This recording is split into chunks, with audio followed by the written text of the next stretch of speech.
राजाओं की कहानियां हैं, प्राचीन शहर हैं। आखिर इन सब के बारे में हमें पता कैसे चला? इसके पीछे जो राज है ना, उसको समझने के लिए चलिए एक सफर शुरू करते हैं। मतलब सवाल तो बिल्कुल सीधा सा है। हम सच में ये सब बातें जानते कैसे हैं? क्या ये बस सुनी सुनाई कहानियां हैं या फिर इनके पीछे कोई ठोस सबूत भी है? चलिए इसी रहस्य से पर्दा उठाते हैं। ओके, तो इसमें थोड़ा गहराई से उतरते हैं। जो इतिहासकार होते हैं ना, यानी हिस्टोरियंस, वो एक तरह से जासूस जैसे काम करते हैं। और राजस्थान के पास्ट को, उसके अतीत को समझने के लिए वो मुख्य रूप से दो रास्तों पर चलते हैं। इतिहास को जानने के आम तौर पर दो मुख्य जरिए होते हैं। पहला है पुरातात्विक स्रोत, जिसे हम आर्कियोलॉजिकल सोर्सेज कहते हैं, और दूसरा है साहित्यिक स्रोत, यानी कि लिटरेरी सोर्सेज। बस यही वो दो बुनियाद हैं जिन पर पूरे अतीत की इमारत खड़ी होती है। अब इन दोनों में फर्क समझिए। देखिए, एक तरफ है जमीन के नीचे दफन सुराख, ये हैं हमारे आर्कियोलॉजिकल सोर्सेज, और दूसरी तरफ हैं कलम से लिखी गई उस दौर की कहानियां, ये हो गए लिटरेरी सोर्सेज। सच तक पहुंचने के लिए हमें इन दोनों की ही जरूरत पड़ती है।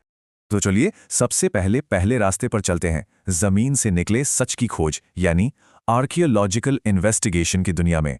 यहाँ ना असली खजाना मिट्टी के नीचे ही दबा होता है।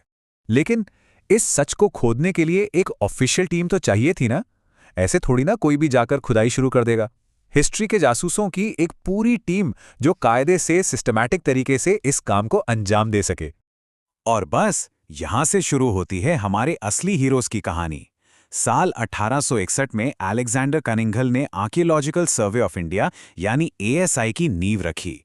फिर ठीक 10 साल बाद 1871 में एसीएल कार्लाइल ने राजस्थान में पहली बार सर्वे का काम शुरू किया, और 1902 में जॉन मार्शल आए, जिन्होंने एएसआई को रीऑर्गेनाइज करके बड़ी-बड़ी खुदाइयों का रास्ता ही साफ कर दिया।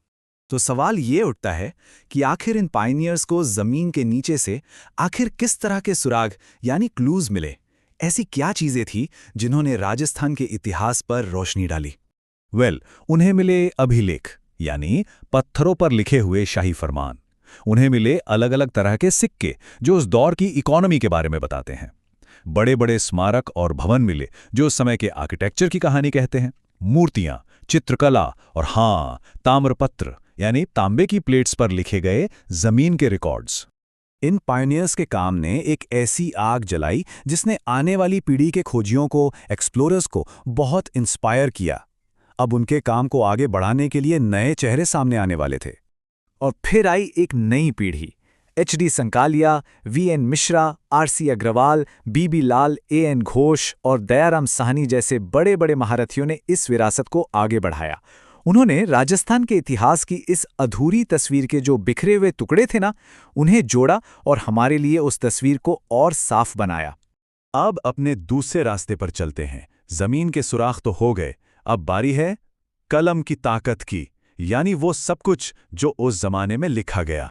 देखिए, लिटरेरी सोर्सेस का सीधा सा मतलब है उस समय की किताबें, कविताएं या सरकारी दस्तावेजों जो अलग अलग भाषाओं में लिखे गए।